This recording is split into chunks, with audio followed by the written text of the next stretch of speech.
ನಮಸ್ಕಾರ. ಮುಖ್ಯಾಂಶಗಳು. ತೆರಿಗೆ ವ್ಯವಸ್ಥೆಯಲ್ಲಿ ತ್ವರಿತ ಹಾಗೂ ಪಾರದರ್ಶಕ ಸುಧಾರಣೆ, ದೇಶದಲ್ಲಿ ವ್ಯಾಪಕ ಬದಲಾವಣೆ, ಪ್ರಧಾನಿ ನರೇಂದ್ರ ಮೋದಿ. ಸಾಂಸ್ಕೃತಿಕ ರಾಯಭಾರಿಗಳಾಗಿ ತಜಕಿಸ್ತಾನದ ಭಾರತೀಯ ಸಮುದಾಯದ ಕೊಡುಗೆ ಅಪಾರ, ರಾಷ್ಟ್ರಪತಿ ರಾಮನಾಥ್ ಕೋವಿಂದ್.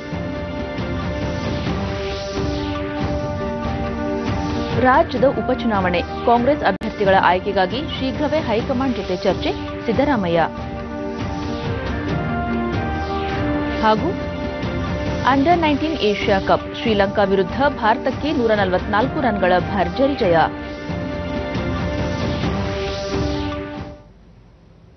ವಾರ್ತೆಗಳ ಅಭಿವೃದ್ಧಿಯ ಮೂಲಕ ಭಾರತವು ಕ್ಷಿಪ್ರ ರೂಪಾಂತರ ಹೊಂದುತ್ತಿದ್ದು, ನವ ಭಾರತದ ಪ್ರಗತಿಗೆ ಪ್ರತಿಯೊಬ್ಬ ನಾಗರಿಕನ ಸಹಕಾರ ಅಗತ್ಯ ಎಂದು ಪ್ರಧಾನಿ ನರೇಂದ್ರ ಮೋದಿ ತಿಳಿಸಿದ್ದಾರೆ.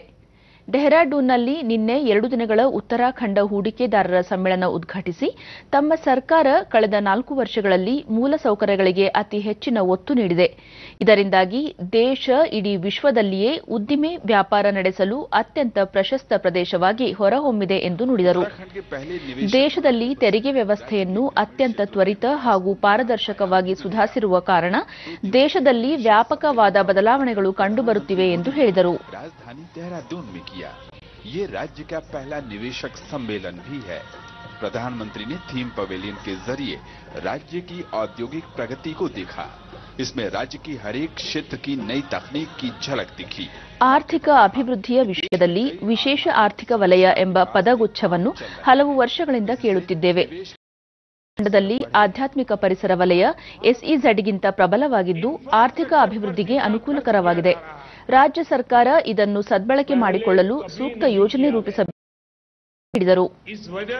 ಸಮಾವೇಶದಲ್ಲಿ ರೈಲ್ವೆ ಸಚಿವ ಪಿಯೂಷ್ ಗೋಯಲ್, ರವಿಶಂಕರ್ ಪ್ರಸಾದ್, ಹರ್ಸಿಮ್ರತ್ ಕೌರ್ ಬಾದಲ್, ಮುಖ್ಯಮಂತ್ರಿ ತ್ರಿವೇಂದ್ರ ಸಿಂಗ್ ರಾವತ್ ಸೇರಿದಂತೆ ಹಲವು ಸಚಿವರು ಪಾಲ್ಗೊಂಡಿದ್ದರು. पोटेंशियल पॉलिसी और परफॉर्मेंस, यही प्रोग्रेस का सूत्र है. बीते 4 वर्षों के दौरान उत्तराखंड में कनेक्टिविटी बढ़ाने के लिए अनेक प्रयास किए गए हैं. हाईवे, रेलवे, एयरवे, हर प्रकार से ಹೂಡಿಕೆದಾರರ ಸಮಾವೇಶಕ್ಕೆ ಮುನ್ನವೇ 70,000 ಕೋಟಿ ರೂಪಾಯಿ ಹೂಡಿಕೆ ಒಪ್ಪಂದಕ್ಕೆ ಉತ್ತರಾಖಂಡ ಸರ್ಕಾರ ಸಹಿ ಹಾಕಿದ್ದು, ಸಮ್ಮೇಳನದಲ್ಲಿ ದೇಶ ವಿದೇಶಗಳ 1,500ಕ್ಕೂ ಹೆಚ್ಚು ಪ್ರತಿನಿಧಿಗಳು ಪಾಲ್ಗೊಂಡಿದ್ದರು. ಜಪಾನ್, ಮಾರಿಷಸ್, ಅರ್ಜೆಂಟೀನಾ, ನೇಪಾಳ ಹಾಗೂ ಝೆಕ್ ಸಮ್ಮೇಳನದ ಸಹಭಾಗಿ ದೇಶಗಳಾಗಿವೆ.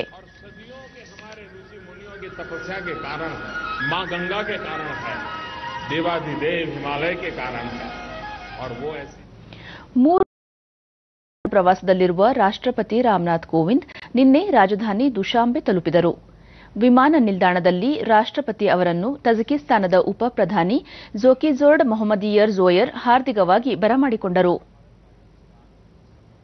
मजबूती प्रदान करने में भारतीय समुदाय की भूमिका की सराहना की. राष्ट्रपति ने कहा कि भारतीय समुदाय के लोग भारतीय सांस्कृतिक दूत हैं. दोनों देशों के मजबूत संबंधों को रेखांकित करते हुए राष्ट्रपति ने कहा कि ताजिकिस्तान में रह रहे लोग भारतीय संगीत और फिल्मों में गहरी रुचि रखते हैं.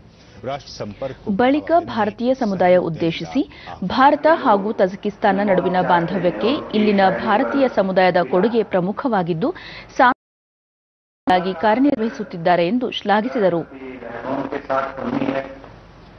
और उनके साथ मुझे भारत ताजिक रिश्तों को आगे बढ़ाने पर विचार करना है. तो भारत के घनिष्ठ मित्र हैं और उन्होंने भारत एवं ताजिकिस्तान के आपसी संबंधों को अपना अटूट समर्थन दिया. ರಾಷ್ಟ್ರಪತಿ ರಾಮನಾಥ್ ಕೋವಿಂದ್ ಅವರ ಮೊದಲ ತಜಕಿಸ್ತಾನ ಭೇಟಿ ಇದಾಗಿದ್ದು, ಆ ದೇಶದ ಉನ್ನತ ನಾಯಕರೊಂದಿಗೆ ಮಹತ್ವದ ಮಾತುಕತೆ ನಡೆಸಲಿದ್ದಾರೆ. ತಜಕಿಸ್ತಾನದ ಅಧ್ಯಕ್ಷ ಇಮಾಮೊಲಿ ರೆಹಮಾನ್, ಸ್ಪೀಕರ್ ಮಜಲಿಸಿ ನಮೋಯನ್ ಡಗನ್ ಅವರನ್ನು ಭೇಟಿ ಮಾಡಿ ಮಾತನಾಡಲಿದ್ದಾರೆ.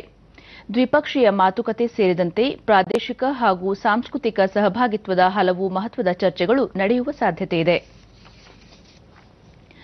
ಭಾರತೀಯ ವಾಯುಸೇನೆಗೆ ಇಂದು 86ನೇ ಸಂಸ್ಥಾಪನಾ ದಿನ. ಇದರ ಅಂಗವಾಗಿ ವಾಯುಪಡೆ ವಿವಿಧ ಕಾರ್ಯಕ್ರಮಗಳನ್ನು ಹಮ್ಮಿಕೊಂಡಿದೆ. ದೇಶದ ರಕ್ಷಣೆಗಾಗಿ ಅಪಾರ ತ್ಯಾಗ, ಬಲಿದಾನ ಹಾಗೂ ಸಾಹಸ ಪ್ರದರ್ಶಿಸಿರುವ ಹೆಮ್ಮೆ ವಾಯುಸೇನೆಗೆ ಇದೆ. ಸಂಸ್ಥಾಪನಾ ದಿನದ ಅಂಗವಾಗಿ ಗಾಜಿಯಾಬಾದ್ನ ಹಿಂಡೋಲ್ನಲ್ಲಿ ಪರೇಡ್ ಆಯೋಜಿಸಿದ್ದು ವಾಯುಸೇನಾ ಮುಖ್ಯಸ್ಥ ಬೀರೇಂದ್ರ ಸಿಂಗ್ ಧನೋವಾ ಭಾಗವಹಿಸಲಿದ್ದಾರೆ. ಈ ವೇಳೆ ವಾಯುಸೇನಾ ಸಿಬ್ಬಂದಿ ವಿವಿಧ ಚಮತ್ಕಾರಿ ಪ್ರದರ್ಶನ ನೀಡಲಿದ್ದಾರೆ.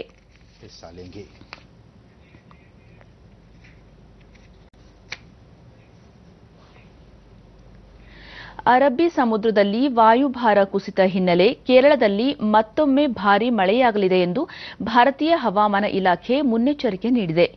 ಮುಂದಿನ 24 ಗಂಟೆಗಳಲ್ಲಿ ಕೇರಳ, ಪುದುಚೇರಿ ಹಾಗೂ ಲಕ್ಷದ್ವೀಪಗಳಲ್ಲಿ ನಿರಂತರ ವರ್ಷಧಾರೆಯಾಗಲಿದೆ. ಚಂಡಮಾರುತದ ಭೀತಿ ಹಿನ್ನೆಲೆಯಲ್ಲಿ ಕೇರಳ, ಮಿನಿಕಾಯ್ ದ್ವೀಪ ಹಾಗೂ ದಕ್ಷಿಣ ತಮಿಳುನಾಡಿನಲ್ಲಿ ತಟರಕ್ಷಕ ಪಡೆಗಳು ಮುನ್ನೆಚ್ಚರಿಕಾ ಕ್ರಮ ಕೈಗೊಂಡಿವೆ.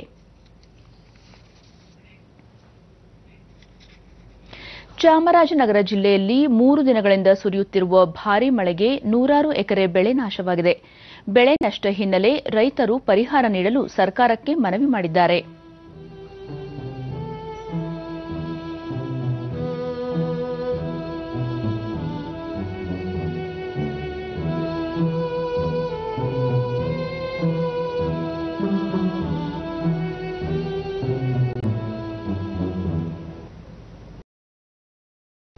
ಗೂಳಿಪುರ ಗ್ರಾಮದ ರೈತ ಲಿಂಗಣ್ಣ 2 ಎಕರೆ ಬಾಳೆ ಬೆಳೆ ನಾಶವಾಗಿದ್ದು ಸರ್ಕಾರ ಕೂಡಲೇ ಪರಿಹಾರ ನೀಡಬೇಕು ಎಂದರು.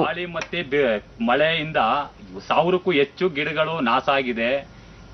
ಅದಕ್ಕೆ 1-2 ಲಕ್ಷಕ್ಕೂ ಹೆಚ್ಚು ಹಾನಿಯಾಗಿದೆ. ದಯವಿಟ್ಟು ಸರ್ಕಾರ ಪರಿಹಾರ ಕೊಡಬೇಕು ಅಂತ ಈ ಮೂಲಕ ಕೇಳ್ಕೊಳ್ತಾ ಇದ್ದೀವಿ.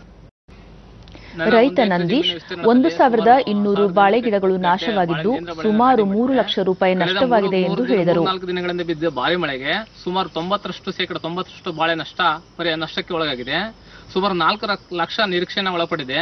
ಹಾಗಾಗಿ ಈಗ 3 ಲಕ್ಷ ನನಗೆ ಸರ್ಕಾರ ಪ್ರಕೃತಿ ವಿಕೋಪದ ಅಡಿಯಲ್ಲಿ 3 ಲಕ್ಷ ನನಗೆ ಸರಿದೂಗಿಸಬೇಕು ಅಂತ ನಾನು ಸರ್ಕಾರವನ್ನು ಈ ಮುಖಾಂತರ ಕೇಳ್ಕೊತಾ ಇದ್ದೀನಿ. ಜಮ್ಮು ಕಾಶ್ಮೀರದಲ್ಲಿ ಇಂದಿನಿಂದ ಆರಂಭಗೊಳ್ಳಲಿರುವ ನಗರ ಸ್ಥಳೀಯ ಸಂಸ್ಥೆಗಳ ಮೊದಲ ಹಂತದ ಚುನಾವಣೆಗೆ ರಾಜ್ಯ ಸರ್ಕಾರ ಎಲ್ಲ ಸಿದ್ಧತೆ. ನಿರ್ದಿಷ್ಟವಾಗಿ ಕಾಶ್ಮೀರ ಪ್ರಾಂತ್ಯದಲ್ಲಿ ಕನಿಷ್ಠ ಮುಂದಿನ 2 ತಿಂಗಳವರೆಗೆ ಭದ್ರತಾ ವ್ಯವಸ್ಥೆಯನ್ನು ಬಿಗಿಗೊಳಿಸಲು ಕ್ರಮ ಕೈಗೊಳ್ಳಲಾಗಿದೆ. ರಾಜ್ಯಪಾಲ ಸತ್ಯಪಾಲ್ ಮಲ್ಲಿಕ್ ಭದ್ರತಾ ಪರಿಸ್ಥಿತಿ ಕುರಿತಂತೆ ವಿವರವಾದ ಪರಾಮರ್ಶೆ ನಡೆಸಿದರು. ಸಭೆಯಲ್ಲಿ ಸೇನೆ, ಪೊಲೀಸ್, ಸಿಆರ್ಪಿಎಫ್, ಬೇಹುಗಾರಿಕೆ ಏಜೆನ್ಸಿಗಳು ಮತ್ತು ಉನ್ನತ ಅಧಿಕಾರಿಗಳು ಪಾಲ್ಗೊಂಡಿದ್ದರು. ಅಕ್ಟೋಬರ್ 16ರವರೆಗೆ 2 municipal corporation, 3 municipal council, 72 municipal ಸಮಿತಿಗಳಿಗೆ 4 ಹಂತಗಳಲ್ಲಿ ಚುನಾವಣೆ ನಡೆಯಲಿದೆ.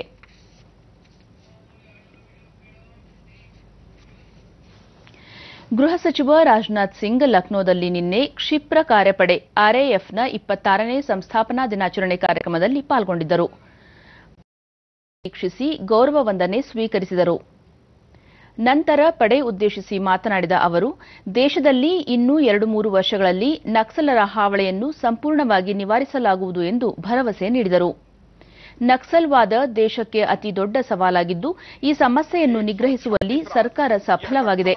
ಯಾವುದೇ ಹಿಂಸೆಯನ್ನು ಸರ್ಕಾರ ಸಹಿಸುವುದಿಲ್ಲ ಎಂದು ಸ್ಪಷ್ಟಪಡಿಸಿದರು.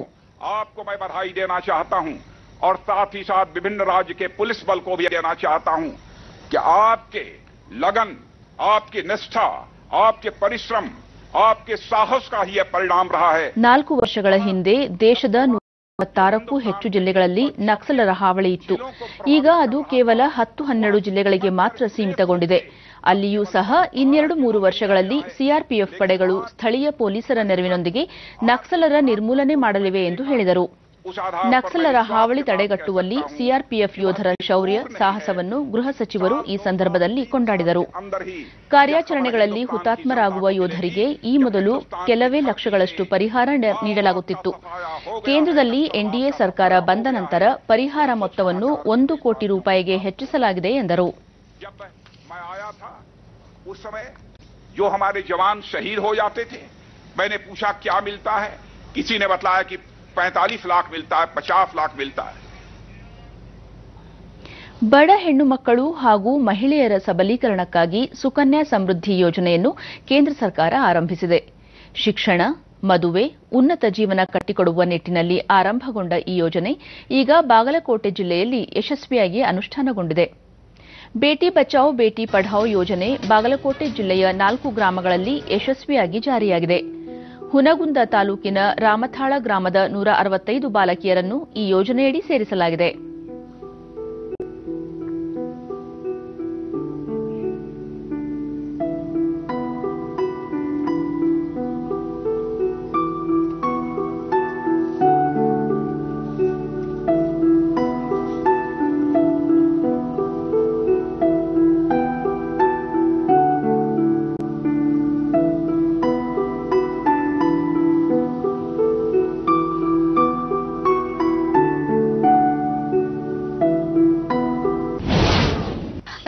ಡಿಡಿ ನ್ಯೂಸ್ನೊಂದಿಗೆ ಫಲಾನುಭವಿಯ ಪೋಷಕಿ ಸುಜಾತ ಹಾಗೂ ಶಿವಲೀಲಾ ಹೆಣ್ಣು ಮಕ್ಕಳ ಶಿಕ್ಷಣ ಹಾಗೂ ಮದುವೆ ಬಗ್ಗೆ ಚಿಂತೆ ಇರುತ್ತದೆ, ಆದರೆ ಕೇಂದ್ರ ಸರ್ಕಾರದ ಈ ಯೋಜನೆಯಿಂದ ತಮಗೆ ಆ ಚಿಂತೆ ದೂರವಾಗಿದೆ ಎಂದರು. ಸೌಲಭ್ಯ ನೀವು ಮಾಡ್ಕೋರಿ, ಅದರದ ಅನುಕೂಲತೆ ಪಡ್ಕೋರಿ ಅಂತ ಹೇಳಿ ನಮಗೆಲ್ಲ ತಿಳಿಸಿ ಇದೊಂದು ಅಕೌಂಟ್ ಅನ್ನು ಮಾಡಿಸಿಕೊಟ್ಟಾರಿ. ನಮ್ಗೆ ಈ ಯೋಜನೆ ಸರಿ ಅನ್ಸೈತಿ, ಚಲೋ ಅನ್ಸೈತಿ. ಮತ್ತು ಒಮ್ಮೆ ನಾವು ಕೂಡಿಡ್ಬೇಕಂದ್ರೆ ಆಗಂಗಿಲ್ಲ. ತಿಂಗಳ ಇಷ್ಟಂತಂದು ನಮ್ಗೆ ಹೇಳ್ಯಾರ ಸರ್. ಮತ್ತೋರ್ವ ಪೋಷಕ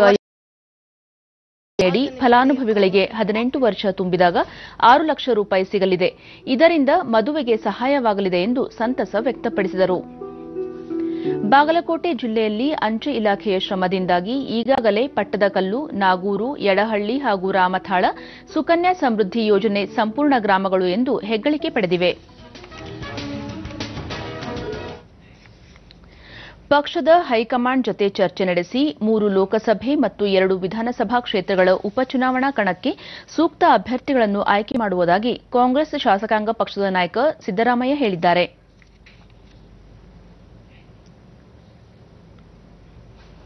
ದೆಹಲಿಯಲ್ಲಿ ಪಕ್ಷದ ರಾಜ್ಯ ಉಸ್ತುವಾರಿ ಕೆಸಿ ವೇಣುಗೋಪಾಲ್ ಅವರನ್ನು ಭೇಟಿ.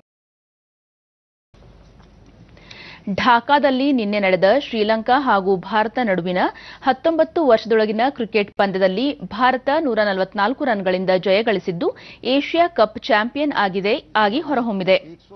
ಟಾಸ್ ಗೆದ್ದು ಮೊದಲು ಬ್ಯಾಟ್ ಮಾಡಿದ ಭಾರತ ನಿಗದಿತ ಓವರ್ಗಳಲ್ಲಿ 3 ವಿಕೆಟ್ ನಷ್ಟಕ್ಕೆ 304 ರನ್ ಗಳಿಸಿತ್ತು. 305 ರನ್ ಗುರಿ ಬೆನ್ನತ್ತಿದ್ದ ಶ್ರೀಲಂಕಾ 160 ರನ್ಗಳಿಗೆ ಸರ್ವಪತನ ಕಂಡು 144 ರನ್ಗಳಿಂದ ಸೋಲೊಪ್ಪಿಕೊಂಡಿತು.